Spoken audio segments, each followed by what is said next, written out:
welcome to the Happy Hour with Jamie Ivey podcast. I'm your host, Jamie, and I'm super excited that you're here.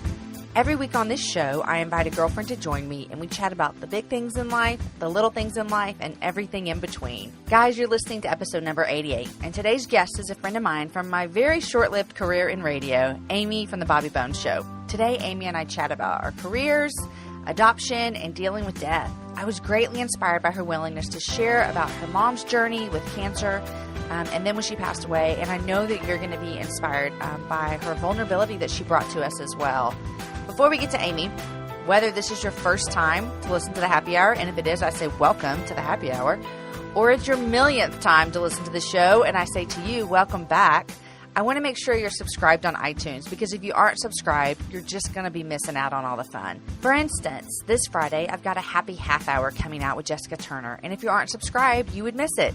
So to prevent such calamity in your life, just go to jamieivey.com/iTunes and hit subscribe. It is really super, super easy.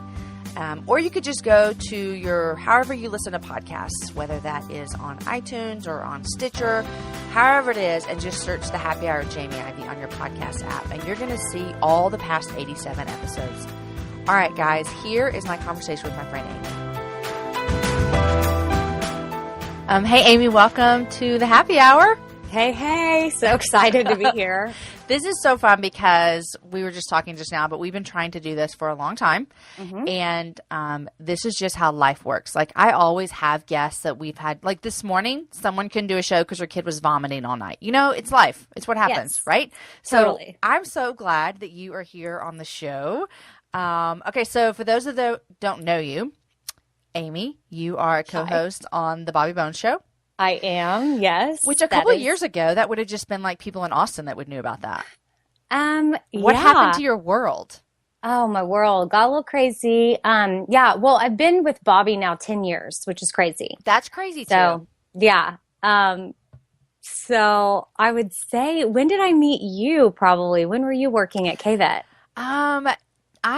So I worked there 5 years ago. Okay, 5 years ago, and I think we met in the break room like one morning. Yeah, or like in the hall. I mean, of course I knew all about you, but yeah, and I was just this nervous little Nancy that was like a fish out of water, like floundering. I don't know what I'm doing. Yeah, well, that was me my first day, and honestly, that's still me some days, especially now with our recent move to Nashville. But we've already been in Nashville 3 years. That's crazy too.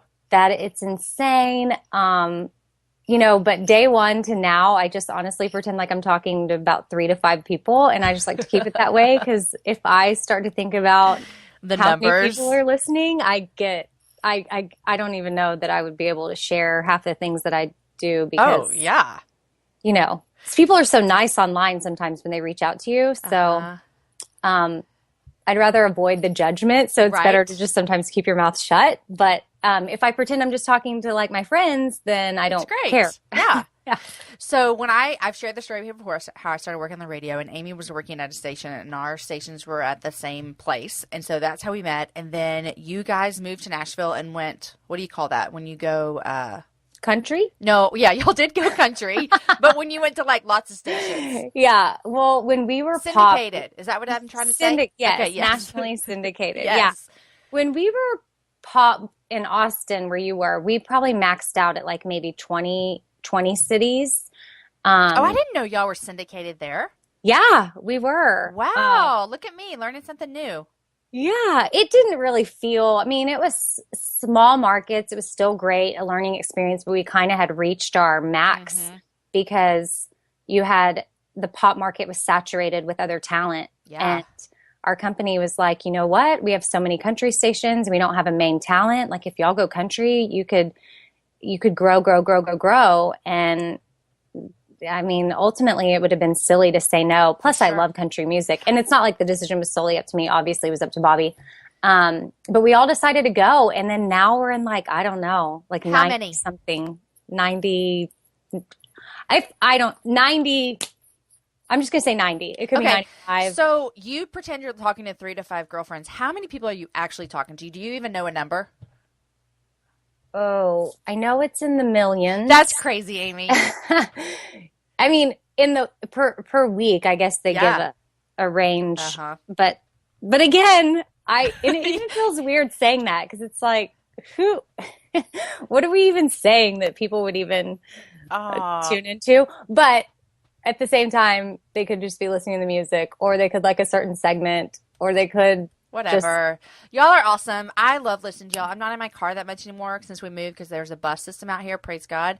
And so I'm not in my car as much in the morning, but I always listen to you guys. You crack me up. Oh, well, good. And I told you that I ran into Bobby in the airport in Nashville like last fall, and he totally remembered who I was. Of course. Which was weird to me. No, we talk about you all the time. I promise. I'm not just saying that. Did I ever tell you how he said one of the nicest things to me when I left the radio station? Did I ever tell you this? No, what do you say? Okay, so I've told the story before, but in a nutshell, I like started working on the radio like Amy does, and I was there for like 4 months, and my family was dying, and so like I stepped down. So it was like this really hard decision because I really loved it. All of a sudden, I'm thinking, I love this job. This is amazing. I can't believe people get paid to do this. And then I had to leave on my very last day. No lie, very last day. I'm walking to my car. And it's like, oh, womp womp, here we go. You know, career's over, 4 months. That was awesome. Right. Way to go, Jamie. So I'm walking to my car, and Bobby pulls up, and he was like, hey, and we'd never spoken before, ever. And he was like, hey, I just wanted to tell you that, like, you did a really great job, and you're really good at this. And I was like, I'll never forget it because I loved that job. And then someone that has success in it and does really well says that to you. It means a lot. So I still remember that. Well, and I'll just add to that by saying he's not going to just say that if he doesn't mean it. Like he can just throw that around to people in the building. Like, hey, you're really good at your job. Yeah. That's not, an everyday thing for him. So that I would remember that if I were you as well, because I mean, look at you now. That experience led to it ignited a passion. I don't know if you would have done a podcast before, but now I would have never even known about it. Yeah. So now you're like out, you're like, okay, I got this. I can do it on my own time and be with my family and, and be in my pajamas exactly in the afternoon. So in the 10 years that you've been doing radio and you've been working with Bobby on the Bobby Bones Show, you have gotten married in that time, correct? Yes. Moved 2 or 3 times that I even know of. There might be more. Yes. And you're in the process of adopting your 2 kids from Haiti. Yes. That's a lot in 10 years, right? Yeah. Yes, for sure. A lot. So started the show in Austin. I got married 6 months after starting the show. And were you dating your husband? No, I started dating. Well, we started dating right when the show started, but I knew him. But of course, the show didn't know me that well. So they didn't know I had known this man, boy, guy, whatever, since I was like 8 years old. So they made it seem like. So on air, they made it seem like I just met this random Air Force guy. Yeah. And after 6 months of dating, we were getting married. Yeah. Which is true in their eyes. And then I was going to have to leave the show because my husband was in the Air Force and he didn't live in Austin. So I needed to move where he was going to be. Well, then my husband and I decided because of his deployment schedule, it was best for me to live with my mom and finish out my contract, which would have been another 1.5 years. Mm-hmm.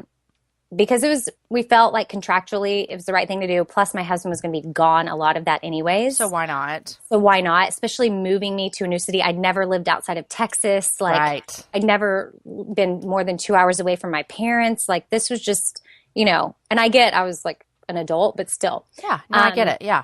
It was just going to be a lot of change. So I finished out my contract. And then at that point I was going to leave the show because I was moving to North Carolina and my husband was at Fort Bragg. And then at that point, Bobby offered or came to me and said, hey, we want you to stay on the show. You can do the show from your house in North Carolina. And I was like, heck yeah. Right. So I did it from there for 5 years. That's so crazy. And then right when I moved back to Austin, pretty much we got the offer for Nashville. Mm-hmm. So it was this whole, I was so pumped to be back in Austin. But then it was too good of an opportunity to pass up. And then, so we did that. And then, through those different cities, well, I guess it was in North Carolina, my husband and I realized okay, we're just not getting pregnant. Mm-hmm. So then we started to pursue adoption domestically. Mm-hmm. And then we moved back to Austin.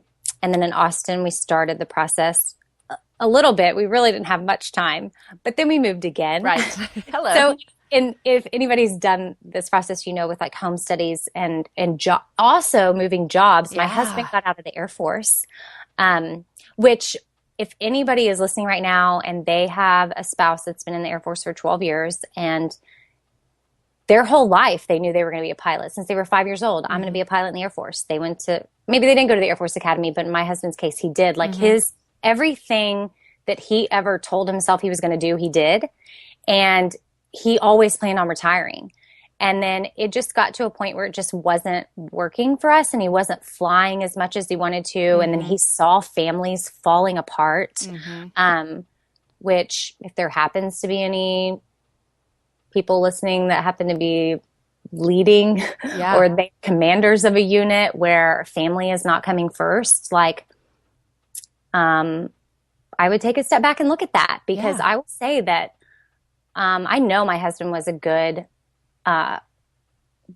airman. I guess not soldier, because he was in the Air Force, but I know he was good at what he does, and not because that ever came from him. I know because I saw how quickly he would move up in things. I saw different various awards he received, and then I just heard from coworkers just how awesome that he was. So I will say, and it's hard. It was hard for him to accept, but I know they lost a good one because family was not coming first. And it was, I can name probably 8 out of 10 people we were super close to in his unit are divorced now. Wow. Yeah. All have kids. And I could probably name more if I really tried to, not even just in his unit, just in others. And so it was just one of those things where he came home one day and he was just like, you know what? I'm not flying. I want to fly. Why did I think I could? But the higher up you move, the less you fly. It's just the way it is. Yeah. But his dad is a retired colonel, and he obviously moved up in rank, but for whatever weird reason, he flew the entire time. So Ben had this, my husband had this. He thought that's how it was going to be. Yeah, he had a distorted vision. Like, I will never not be flying. Yeah. Not flying. So anyway,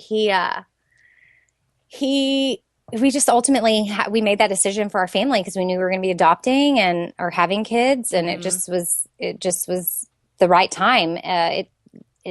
The doors are open. He had paid, if you go to the Air Force Academy, you owe them a certain amount of years.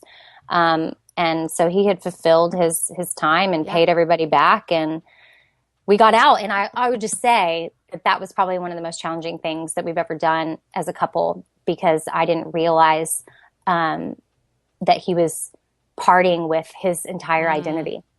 I mean, if you think about it, that is a really hard thing, and people have to walk through that in lots of different areas. I mean, I'm sure that you have had to deal with that in a separate level of no one really goes into their parenting journey thinking, well, I don't know if people do or not, and I could be speaking out of turn here, but thinking that they might not be able to get pregnant. Right. And so I'm sure that there were even parts of that you and Ben, and then you in general, that had to say, not that adoption is second, but just like, I'm just going to lay down that desire or that thought that I would. I always thought you just think you'll get pregnant and have a baby, right? Yeah. I mean, duh. That's right. My sister has 4 kids, no problem. We got tested. We really have never been able to pinpoint the exact fertility issue. So it's so much easier sometimes just to be like, yeah, well, we haven't gotten pregnant. I mean, there's obviously some sort of fertility issue, but we had, when we were at Fort Bragg, one of the best military specialists in that field was there, and he had gotten basically everybody on base pregnant that couldn't get pregnant. And we just decided not to go that route. We started to research it, and we got all the tests done, and then realized nothing was really wrong. We were going to pursue IVF, and then I read Adopted for Life, which is a book I highly recommend if you're thinking about adoption. And I was on board immediately, and then my husband was still just not, because he was more of the mindset of, no, I'd like to have our own kids first, and then maybe we can think about adoption. And then I think chapter 1 of that book, he was bawling, crying. He probably doesn't want me saying this on a podcast. He is there you go. A military man. Yeah. He's such a manly man. And he was like, I'm all in. I mean, it took I'm serious, 1 or 2 chapters to where he was like, I mean, God just kind of. Is that the one by Dr. Moore? Yes. Okay. So y'all started down that path. And I think when I met you, not in the break room, but when we met for coffee and stuff, I think that you were back in Austin. Is that true?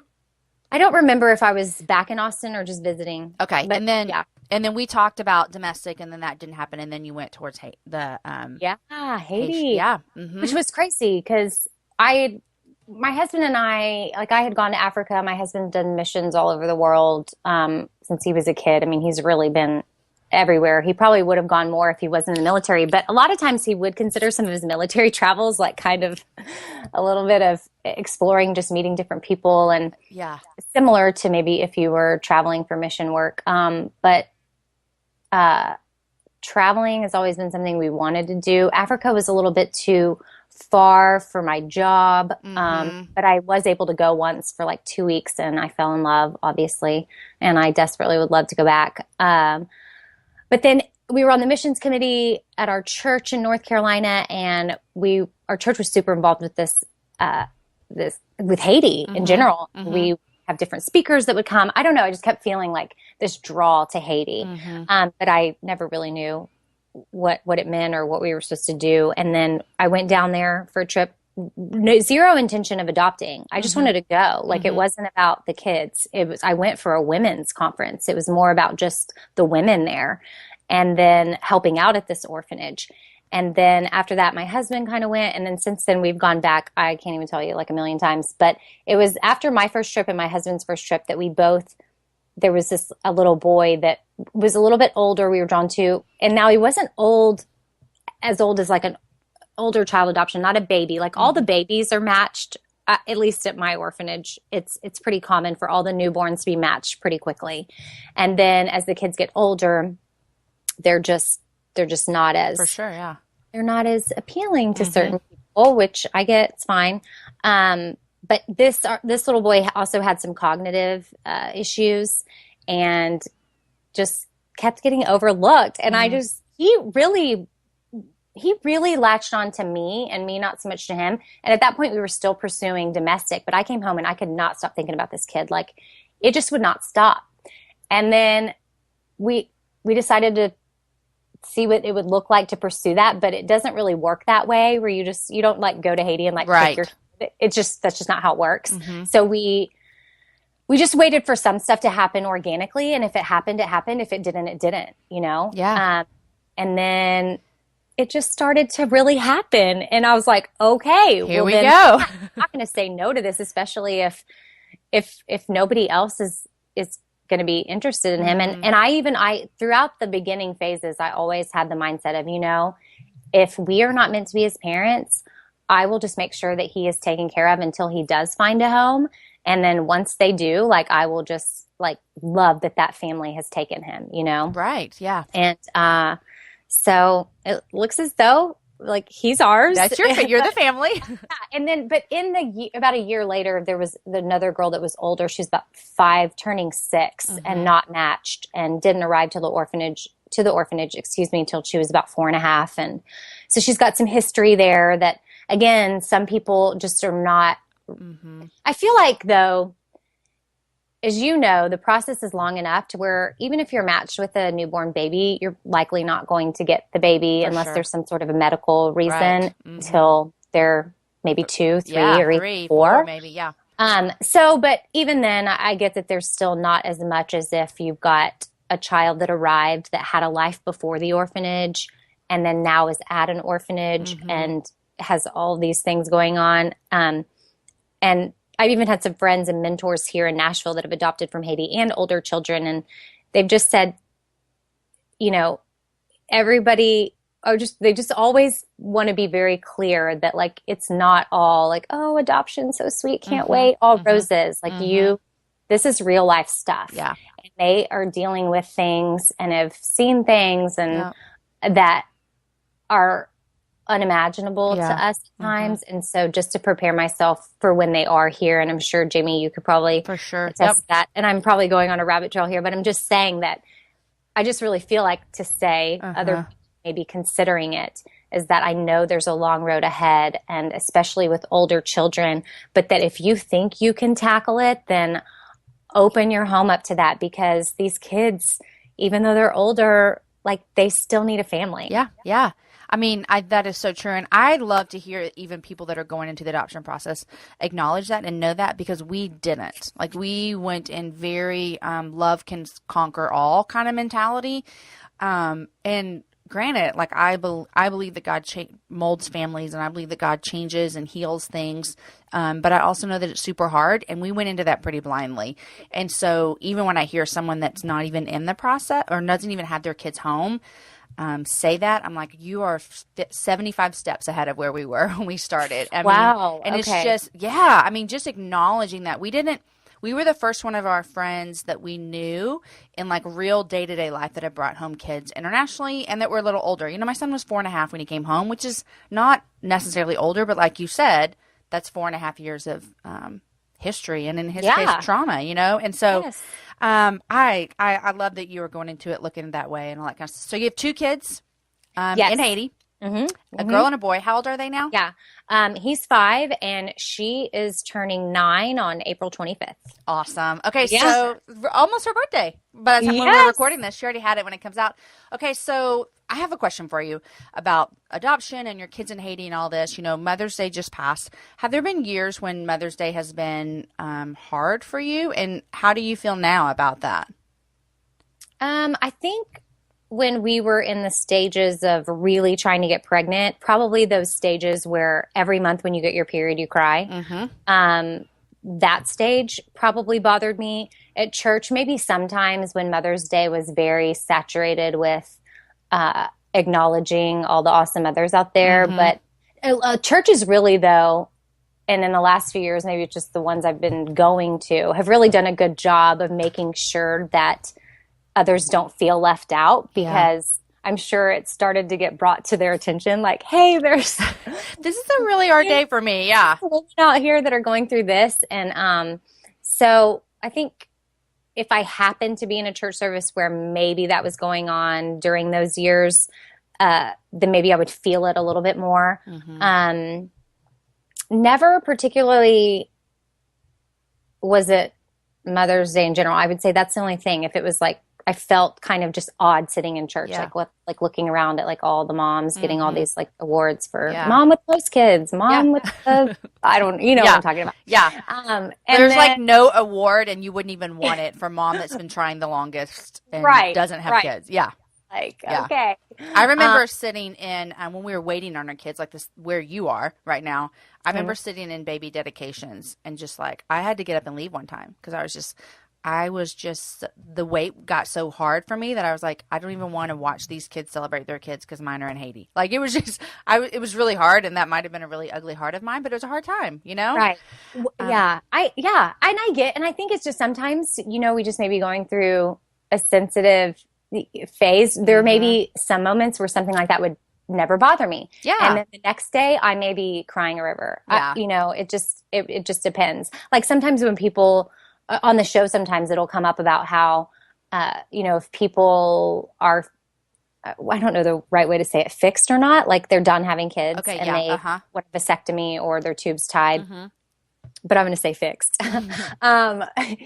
And sometimes I'll find myself getting really emotional about it, like, because they're just so nonchalant about it. Like, oh gosh, no, I can't even handle another kid. And I'm like, oh gosh, so horrible, you know? I mean, I've thought that before. Like people have, like I've said before out loud, hopefully not on this recorded show where it can be listened to for years to come, but I've said out loud, oh my gosh, I would just die if I was pregnant. And you know what? There's truth in that. I wouldn't die, literally, but I have 4 kids and I'm 37 and our family feels complete. But there are so many women who would like give their left arm to be pregnant. You know what I mean? Yeah. And I'll say that if you are feeling that way right now, that may pass, because I remember wanting it so badly. And now at this point, I kind of feel like, and I even tell my husband, I'm like, if I were to get pregnant right now, I sort of be a little mad. Like I'd be like, are you for real right now? Like right now? I'd be like, for real. Like I don't have time for this. I'm trying to that'll mess up our paperwork.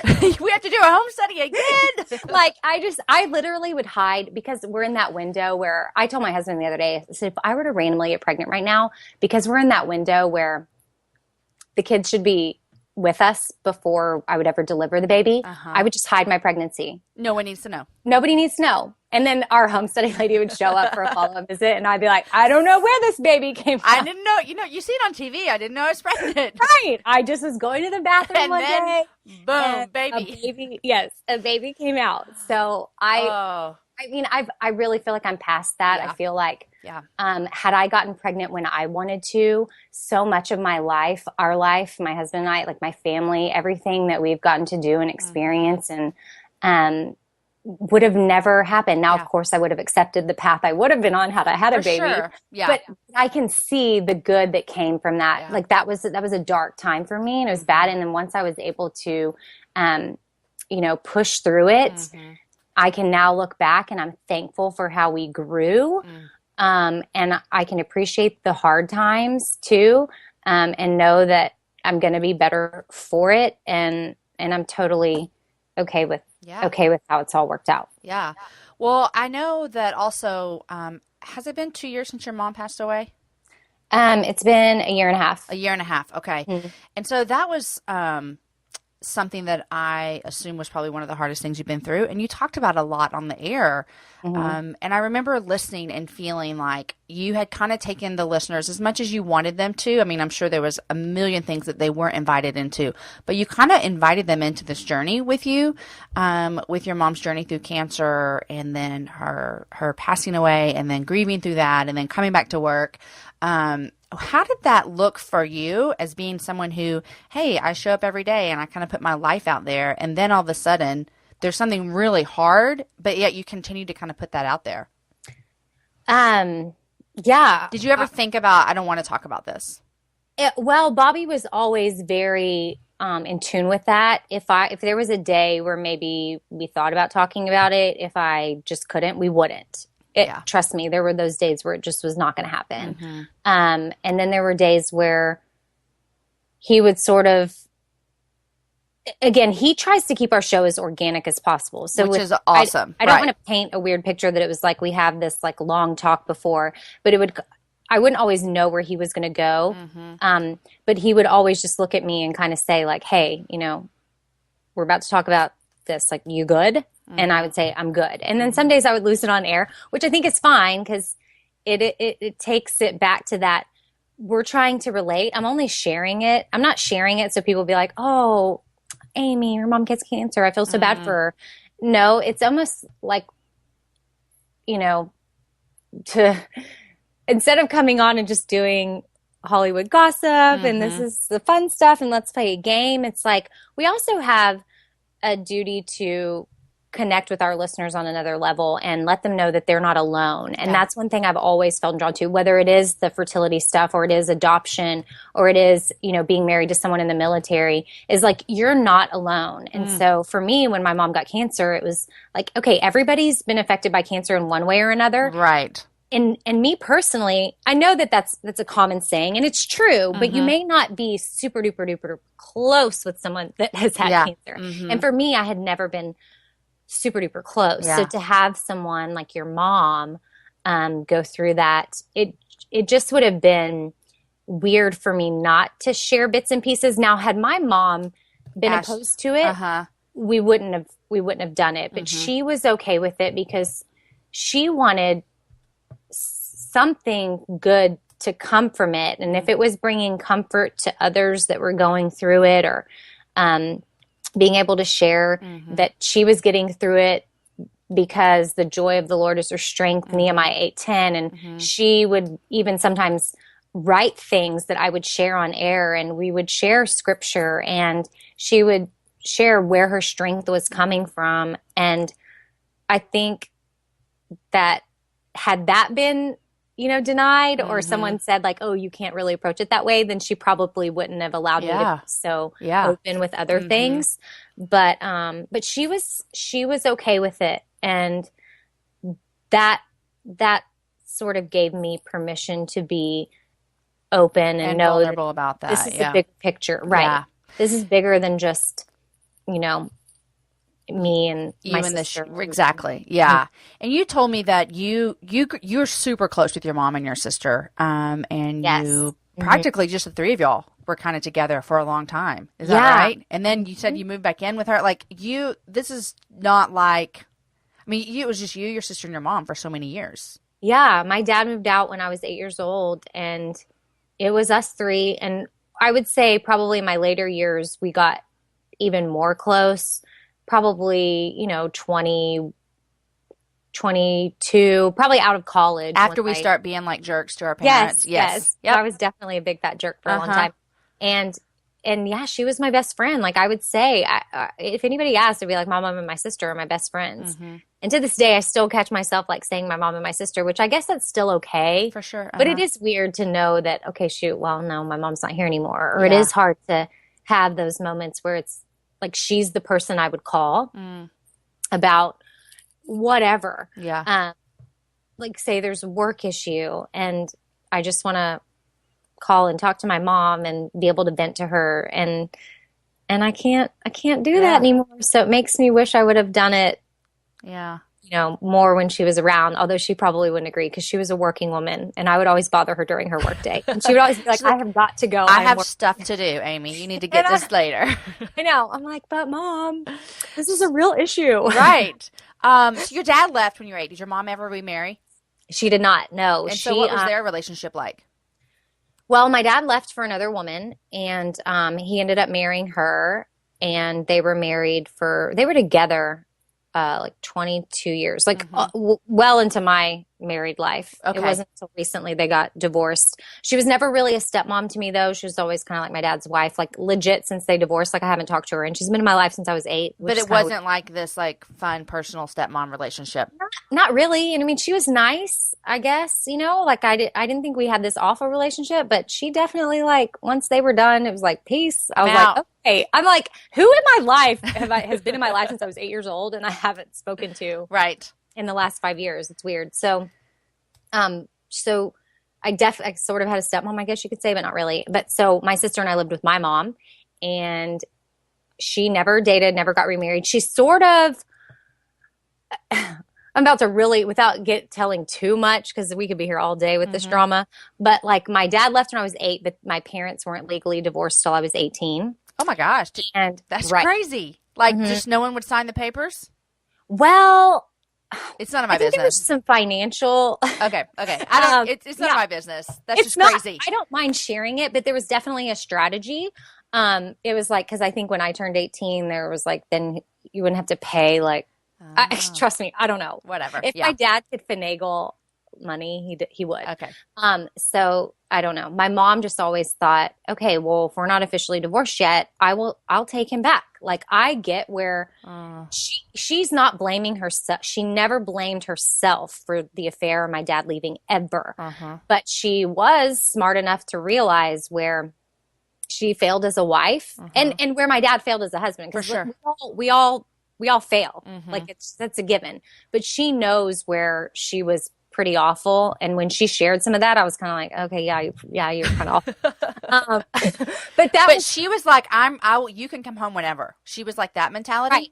Not all the time. And it wasn't really until I saw a shift in my mom. And this is one of those cases where you see someone like really, when they really go after their relationship with the Lord, they do a 180. And my mom wasn't like totally obnoxious about it, maybe a little bit, but it's because she had to like pour herself into that to survive. Okay. But I remember her, and this is one of the best memories my sister and I have of our mom, and we talk about it now. I don't know that we talked about it much then, but we both have images of my mom on her knees.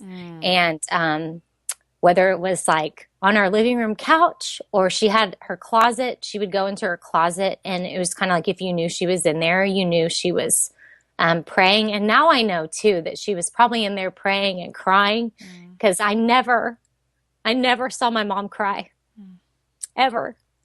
And you would think like having your dad leave, you would see that. Yeah. But I never did. Like she's the strongest woman I know. Yeah. And she never did. And she never talked bad about my dad. Not once did I ever hear her, but I went from seeing a woman that would like, was kind of just not nasty, but she was definitely a different mom. Like before my dad left, I went from someone that she would curse at me if I missed the bus to a mom that would be like, I love you. I'm sorry you missed the bus. Like, let me take you. You know, like you remember that difference. Like Jesus changed her heart for sure. So she, along with that heart change came, you know what? I know that what your dad did was wrong. And I'm not saying this is the right advice for any woman by any means, but she was willing to give it another go. And she was willing to take him back if he wanted to come back. And he never did. When they got divorced at 18, he immediately, like basically the next day, married the woman he'd been with, living the last 10 years. And then their relationship was always good. Again, like I said, my mom never spoke ill of him. And, you know, they were always amicable. Family events were fine. My mom always treated my dad's wife with respect. And then the last few years, ever since my dad got a divorce, he had been around a lot more, like way more, and even tried to start kind of dating my mom. It was so weird. Like, we're like, what is happening? Was your mom down for that? Well, at this point, she was like maybe a year or more into cancer, and she's like, I'm a little busy. Like, I don't have time for this. Like, what? You know? Right. And I somewhat agree, but my sister and I would be giddy about it. There was one Christmas party that one of our family friends had, and I remember posting a picture on Instagram. I even scrolled through it the other day, and we were like, we're here at this Christmas party, and both our parents are here, like on a date. Like my dad picked her up. Oh my gosh. But even then, she was just really not feeling it. And again, I think my dad is someone that could just never be alone. He's been married 4 times. And he's older now, and he kind of just realized, oh shoot, like I'm old now. Like I'm not going to get. He always married younger women. He's like, it's just a different phase. Like, so then he kind of knew maybe my mom would be there for him. Yeah. But then she decided, she just really shared with my sister and me that if he would acknowledge, she had forgiven him a long time ago. So she didn't really, it wasn't about forgiveness. It was, she wanted him to acknowledge what he did was wrong and just say, you know, sorry. But again, I feel like I don't want people to associate there. Well, she should have forgiven him and let that go. But she just wanted acknowledgement, you know? And he never could get that. And so that's why she wouldn't pursue dating him. Also, again, she was a little busy. But he really stepped up, and a lot of times because my sister and I, my mom's she was living in Austin, I'm in Nashville, and then my sister is in Austin with 4 kids, and all my mom's doctors are in Houston. So a lot of times she couldn't drive, and it was so sweet sometimes to see my dad call and say, hey, I heard your mom needs a ride to the appointment. He's like, I'm going to take her. And I was just like, what is this life? Like, you, like, this is awesome because, you know, not a lot of people have their ex-husband taking them to for sure doctor's appointments or kids. Like for me and my sister, even though we're adults, like to them, like that, we're their kids. And like for us to see them handle that in such a way was so priceless. And then leading, obviously he was super duper involved, and my mom was admitted to the Christopher House, which is the Hospice Austin, like hospital in a sense. You know, they're not looking to treat you, but they're going to make it as comfortable as possible, which they kind of told us we'd be in and out of there. It was weird. We knew the end days were coming, but we didn't know if we had 6 months or a year or what. And at that point, little did I know we had less than a week. Oh gosh. And, it went that fast. It was super fast. Like it was painfully fast. And my dad was there for all of it. It was crazy because my dad would show up. He would make sure my sister and I had food and what did mom need. And the night before, and again, we didn't know she was going to lose consciousness at all. And the night before she did, she was starting to act really funny, like saying weird things and being real loopy, but funny. I mean, it was fun. I mean, we were like, Mom, but I didn't know that was part of the process. Like that's just sort of what starts to happen. And they give you a little pamphlet, but I was sort of in denial. I'm like, oh, she's just being awesome right now. Right. But again, still, we didn't know, and it's not why it happened, but my dad was there, and me and my sister were in the room, and he kind of just went over, and he was leaving for the night, so he was saying bye to her, and he was brushing her hair back, and she's got beautiful curly hair, but at this point, it was just like this mess of a little, fro situation, and barely any of it there, and he's like brushing her hair back, and she's engaged. They're having a conversation. I know she was very aware of what happened. But he, right then and there, asked for forgiveness for what he did when I was 8 years old. In 1990. Yeah, basically. And you and your sister are there. Yeah. And we were not in the conversation. We could not hear everything that was happening. But we knew it. And of course, we are, bawling, crying because we could just feel it. Like, it was just like, what is it? Because we knew for like 25 years, my mom had just been waiting to hear that. And I hate that it was on her bed. But again, at that point, we really didn't know what tomorrow was bringing. She died the next day? It wasn't the next day, but the next day we had to knock her out to do we were going to do a catheter because taking her to the restroom was just getting super painful. Because we were having to carry her, and I couldn't. There was one moment where actually that next morning, because we would spend the night there, I'm off the show at this point. And so that morning I spent the night at the Christopher house and got up, and she needed to go to the bathroom, and I couldn't get her up. And then the way you would carry her, she would just scream in agony because everything hurt. And so then I would scream. I'd be like, "Mom, I'm so sorry." I'm like, "I'm not trying to hurt you." And then she would just use the restroom right there. I mean, it just got, she would be embarrassed. And then it was just not fun. So then the nurse decided, okay, we've got to do a catheter.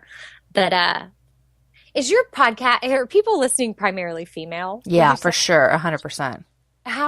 What man would listen to this? Okay. Well, if you're a man listening, I don't know. I just feel like I need to say this because I was talking about how strong my mom is, and I've never had to really say this out loud to a group of women. I mean, like this. I don't know. And if it's too much, you can just say. So my mom's went from anal cancer, which we don't really know what that's all about at all. Yeah. But it does happen. It's what Farrah Fawcett had. That's what my mom would prefer to say. She'd be like, "It's what Farrah Fawcett cancer." Because all of a sudden that made it way better. Right. Who wants to say they have anal cancer? Nobody wants to say that, right? No, and there's no fun runs for anal cancer. My sister, we had all kinds of jokes. We were like, we could have T-shirts and they could be brown. And that is hilarious. Okay, you have to laugh. Yeah, so she went from anal, spread to the liver, and then from the liver, they took care of the anal, it's gone. They took care of the liver, it's gone. And then the next place it showed up was on the skin. So it's like epidermis. Once it gets to that phase, it's untreatable. They don't really, it's coming out of your skin. They don't know how to stop it. So normally you are used to seeing tumors on the inside, and you're kind of like, oh, okay, there's a dot on a scan, right? Right. My mom's dermis, whatever, blah, blah, blah. There's all these fancy words. And she was a part of all kinds of clinical trials at MD Anderson because there was just no way to really cure it. And they're trying to find a cure, but hers happened to be on her vagina. And the skin cancer? Yes, the external tumors were started on her vagina. There's no fun run for that either. No. And I will say this. So the first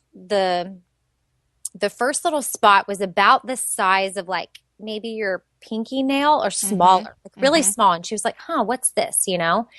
So then, it started to grow a little bit more. And then we went just for a checkup.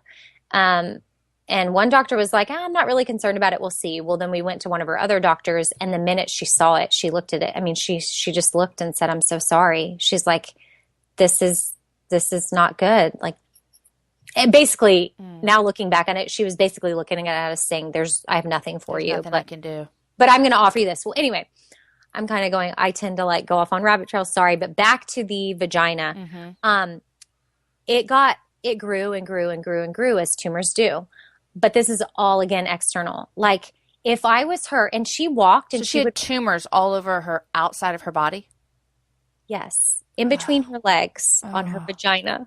Like I just have to reiterate that because it's the most painful thing you've ever, I mean, I'm sure there's more painful things, but to me at the time, for me, it's the most painful thing I've ever seen in my life. And we would have to, they got so big that like, I don't even know how she was walking. Right.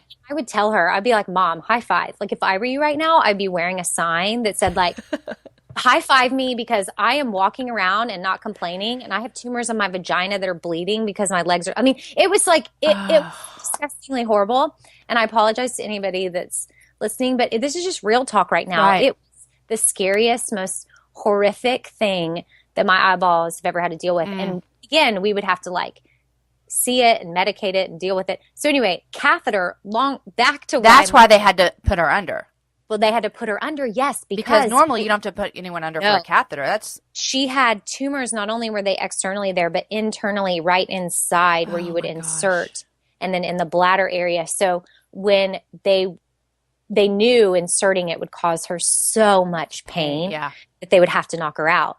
Well, what they didn't know is when they knocked her out, we weren't going to get her back, and we didn't know that either, and.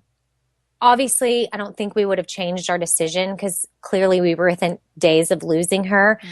But had I known that like knocking her out, she may never go back, like I would have talked with her more that morning. I remember I had to be somewhere. Actually, I had to be at the church for counseling. My sister and I were meeting with her pastor at Austin Bridge for like, because we counseling on how to deal with losing your parent.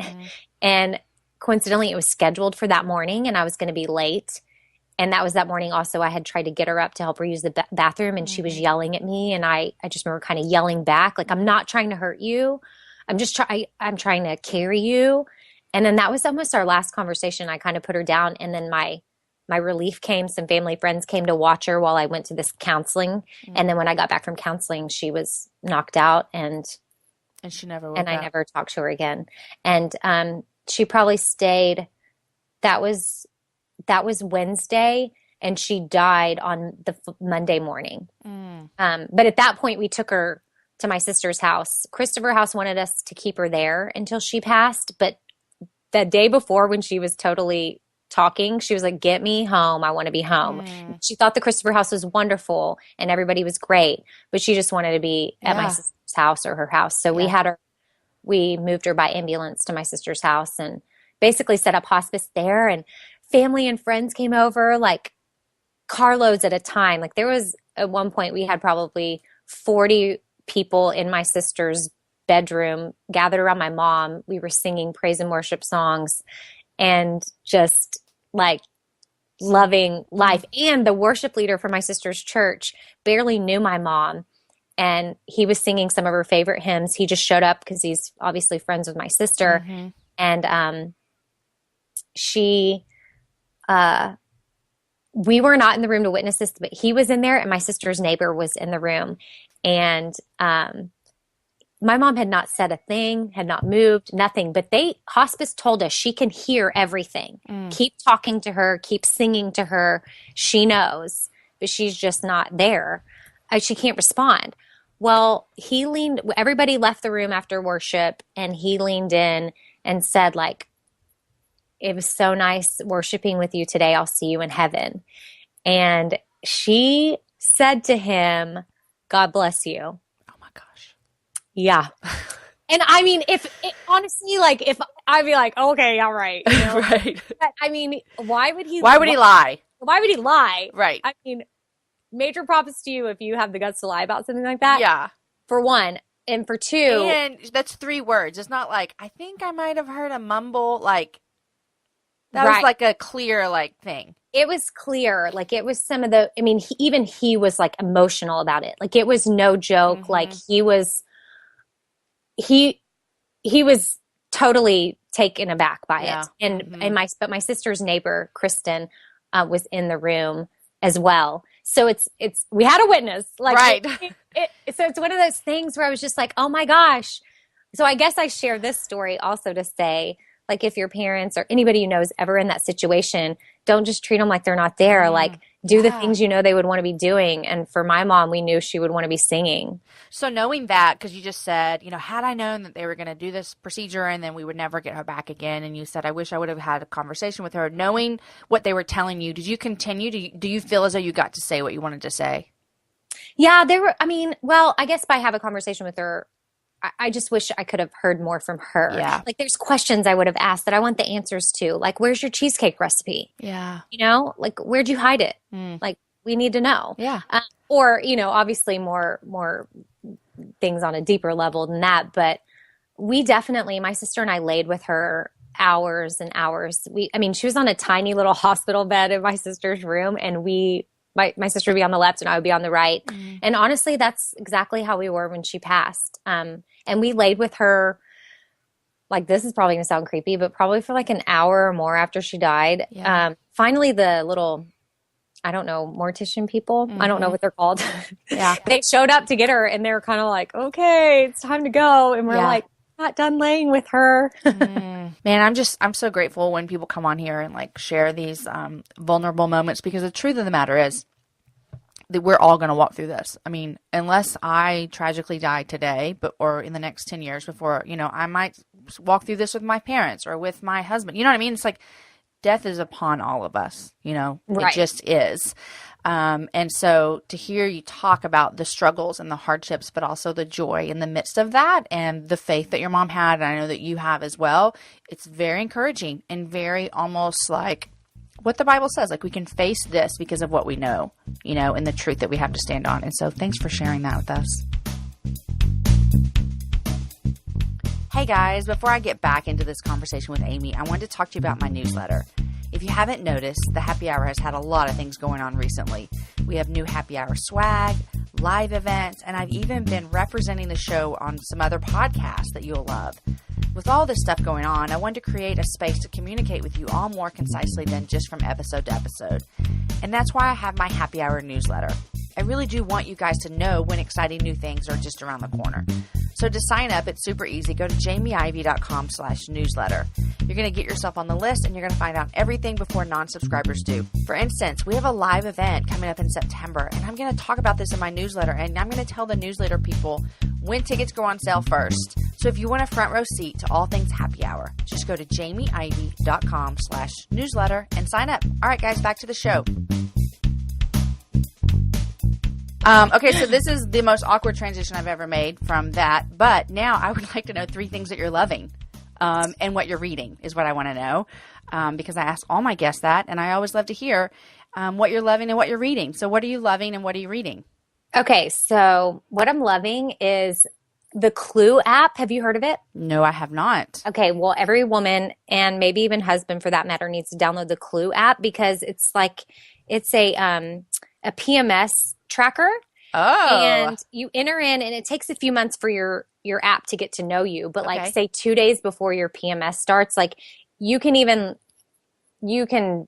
type in what you want it to say to you. But like for me, I'll get a text message that'll say dark days are upon us. Are you serious? Because I'll know, like, I'm about to turn into a psycho or something. Or Do you turn into a psycho? I sort of cry a lot, and I'm super emotional, and I eat a lot. Snippy. Oh, and I eat a lot. There's one of the questions is like, what have you been craving today? And it's like carbs, salty, chocolate, or something else. Yeah. And I like click them all. I'm like, everything. I want to eat everything. I literally get to where I will eat like 7 meals in a day, and I don't know what happened. Like literally last month, Aaron was out of town, which that doesn't help. And I was so hungry, and I made these freezer little pot thing. What I don't know, I'm trying to say, they're like pot stickers, like the Chinese. Yes, okay. Yeah. So from the freezer from Trader Joe's, the bag had 9 servings. Amy, I ate them all in one night. Yeah. 9 servings. Yeah. 9. Yeah. Okay. So the Clue app for like, a 5-year-old. Yeah. Maybe. Right. Clearly. Send me a message that says, Jamie, you're about to want to eat everything in sight. Don't. Right. So go ahead and like maybe not have everything in sight in your house. Like it's definitely a planner. So I'm just loving it. My friend told me about it, and I love that I can load it up and you can know, like maybe you're even trying to get pregnant. You can know your fertile window. But it's got these cute little clouds when you're going to be PMSing. And I just mainly look for the clouds. So I'm loving the Clue app. It's CLUE. And then another thing that I love, and I'm sort of known for being obsessed with, is glowing green smoothies. Okay, I was hoping we got to talk about it. So tell me more. Yeah. So Kimberly Snyder is the genius behind the glowing green smoothie. And so all you have to do is Google that. Yeah, I even have it up on my blog, or if you Google glowing green smoothie Kimberly Snyder, you'll find it. But she has a normal version and a low sugar version. Both are equally great. And I just find it to be I started doing it probably about 5 years ago, and it's changed my life. Like hot lemon water every morning is another thing she recommends, which I do. It's the first thing I consume. Tell me why it's changed your life. Well, my eating habits in general, I mean, without getting into I read her whole book, which is the Beauty Detox Solution. So at that point, I used to eat tons of meat. I would say I'm 90% vegan. And the only reason why there's that 10% in there is because sometimes I crave a hamburger, not going to lie. And you eat it. And I eat it. Okay. Because mine's not really about the animal issues or anything like that. Just more of, I feel like I function better when I'm eating a vegan lifestyle. My skin is better. I feel better. My body changed when I started eating this way. When I first started the Bobby Bone Show, I was easily 20 to 25 pounds heavier. Really? And the only two things that I changed, I started doing yoga, and then I changed my eating. And then, so yeah, I would say if I'm at someone's home and they've got cheese on something, I'm not going to make a big deal. Right. I don't eat cheese. I'm vegan. So I would say I'm this weird vegetarian vegan person that may eat cheese or a hamburger from time to time. I get it. But, we were vegetarians for 6 years, except for I would eat Chick-fil-A. Yeah. Oh, rule number 3, no pickle. Right. That's the exception to the rule. I called it the Christian chicken, so I'm surely there's nothing wrong with this, right? Right. Exactly. Okay, so your glowing green smoothie, I've tried this before, and it actually tastes fabulous. We are a smoothie-loving family around here. Do you make a big batch, or do you do this every morning? Because it's a lot of work. No, I make a huge batch. Sometimes I even do a double batch, and I can get about 3 servings out of one batch. And it's good in your fridge for 3 to 4 days. So that'll last me 3 days. And then if I do a double batch, I'll stick some in the freezer. And then the night before I throw it in my fridge. And then the hot lemon water first thing, and then leading into the glowing green smoothie for breakfast, and then following a lot of her other stuff. That's why I say, I guess it changed my life, is because it changed my whole eating routine. And when my day starts out that way, I'm less likely to deviate, unless of course my clouds have shown up on my Clue app. then I'm having Reese's cups for breakfast. Exactly. Now, do you drink coffee? I do. I love coffee. I've had to really scale it back. Sometimes I substitute with tea, but I do coffee, and I do it black. I used to be huge into creamer and the all the yummy vanilla flavorings and stuff. But again, if you read Kimberly's book, she'll talk you out of that big time. And so every once in a while, that'll be a treat for me if I add creamer. But maybe I'll try to get some weird organic coconut milk vanilla creamer or something. But again, I still look at that as a treat, because I know how much better I think back then I didn't know how good I could feel. Right. And then once I lost some of the weight, and then I saw my energy shift, and I knew I know how good it feels. It's harder for me to want to go back, you know? I need to get back on this, because for breakfast, I'm either one or two things. I'm either no breakfast, or I want eggs and bacon. There's no bagel, there's no cereal, I either want one or the other. And so eggs and bacon is not convenient. So then a lot of times I find myself, just take the kids to school and then straight to work. And then it gets to be 10:30. And I'm like, oh my gosh, I'm so hungry. And then I'll just eat anything. Right. Yeah. The smoothie is good if you have it made. Yeah. And I think that's what they can be intimidating at first. I'm not going to lie. But then once you get it down, you'll whip it out like no other. And then if you have to plan ahead, like I said, you can do the freezer thing. And then honestly, this is going to sound super boring and totally weirdo, but Sometimes I don't have time at all, and I know that I want to stay on my regimen. Like, say I've been doing good all week, I will put spinach in a baggie, and I will drink my hot lemon water, and I will run out the door to work, and I will literally basically make a smoothie in my mouth. Like, I'll have a green apple and some spinach, and I'll chomp it up like, oh, this smoothie is amazing. That's the first thing I've heard all day. You said, I'll just make a smoothie in my mouth. Yeah, so it's sort of sad and depressing, but you know what? I feel better. Okay, before I hear your third thing, the hot water and lemon. This is just hot water with lemon squeezed in it? Yes. So Kimberly says, I feel like a psycho sometimes when I'm talking about anything. Because I'm like, well, Kimberly. No, I love it. Kimberly says, yes, you need to do this like right away before coffee, before anything. You do half of a lemon. Organic if you can, if not, no biggie. But wash the lemon well. Okay. And then squeeze it in the water, and then not boiling hot water because you don't want to kill some of the enzymes in the lemon. And then have about 8 ounces of the hot water added to it. And then recently I've really been upping my game, and I started to add slices of fresh ginger and cayenne pepper.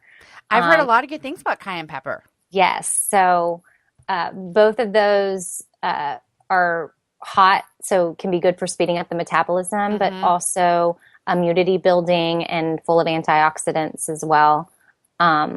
So, yeah. Love it. It's like a spicy kick for sure, but that'll wake you up. Like, that'll get you going. Yes. I'm like, okay, bring on the day. Ready to go. Yep, exactly. Okay, what's the third thing you're loving? Third thing, well, I was going to say Scandal because I'm obsessed with Olivia Pope, but then I was like, I kind of just need to look somewhat, like an awesome Christian here. And Whatever. I will say, I watch Scandal. No, I know. I mean, I'm not opposed to saying Scandal, but I want to make my third thing sort of, really something to share that was a gift to me from my sister that I love. And I've ended up giving it to girlfriends, but it's, Savor by, Shauna Niequist. Oh, yes. Yes. And it's 365 devotions. And I mean, it's a big old fat book, but it's beautiful. It's beautiful. It's a pretty book. It's pretty. And that's why I think it makes it the perfect gift because it's almost like you could just slap a bow on it and give it to a friend and write a cute little note on the inside and boom, you're done. And then also you have a friend that can be going through it with you at the same time. Because you're going to do one a day like you're supposed to. Yeah, exactly. Right. Exactly. All 365. Yep. Bro. Have you read any of her other books? No, but my sister has. My sister is obsessed with her. I love that. She's been on the show before as well, and she's really yep, and she's great. But my favorite book of hers is called Bittersweet. Yes. I think that you would really like it. And then Bread and Wine. Am I saying that right? Oh, yes, you are. Yep. My sister's obsessed with it. And get this, one time, and we still don't even know where it came from. A Bread and Wine package was delivered, like with a note from Shauna, like to my sister's porch. And we don't know if it's like a joke from one of her friends that like knows my sister is obsessed with Shauna. Because how would Shauna ever even like know? Wait, was it from, did she like sign her name? Yeah, I think my sister still has like the Post-it note or whatever. Well, maybe someone told her. I don't know. It seems weird because how would she know the address? I don't know. I just feel like my sister got punked a little bit, but to this day, that's so freaks out. She's like, yeah, Shauna sent me Bread and Wine. But yeah, yes. I think honestly, I ordered another book. I was just looking at my bookshelf here because I know I ordered one of her other ones and I'm not sure if it's Bittersweet. So hearing you say that that's one of your favorites. Yeah. It's kind of like one of those things where sometimes I get on Amazon and I just start ordering stuff. Oh, for sure. And then I just never really have read it yet. And so I'm trying to find what Shauna book I ordered. And I think maybe it was Bittersweet. So now that you've said that, I'm going to dig it up and I'm going to read it finally. You'll really like it. It's, one of my favorite Shauna books. So what are you reading right now besides? So I am reading Robin Roberts' Everybody's Got Something. Oh. And I'm sort of got this weird, I don't know, obsession with Robin Roberts. I just think she's super cool. I do too. And I always told Bobby, the host of my radio show, like he has a book coming out. Actually, next week, this is airing in May. So like May. I've got my calendar out. I don't want to get it wrong. May 17th, his book comes out. Like the week after this. Okay, yeah. So, and he's doing like a little book tour, and I think he's going to be on the Today Show. And right when he told me that, I called him and I was like, listen, if you get on Good Morning America, you have to take me with me. Like, end of story. Like, I have to meet Robin Roberts. Like, yeah, hands down. Has to happen. So, but this book, I'll just quote from the back that I just love is, she said, in Mississippi, where I'm from, there's an understanding that hard times do not discriminate. My mother used to say, everybody's got something. This is the story of my something and my road to something better.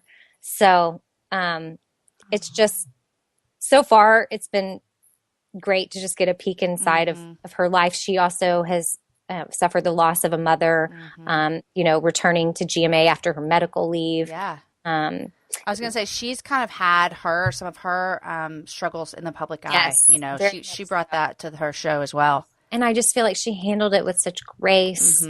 And yeah, so awesome. I'm currently reading. Love it.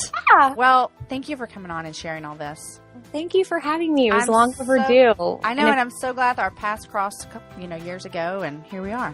Yeah, for sure. And I guess if any of your other podcast people ever have, poopy diapers or sick children, you can always call me as a backup.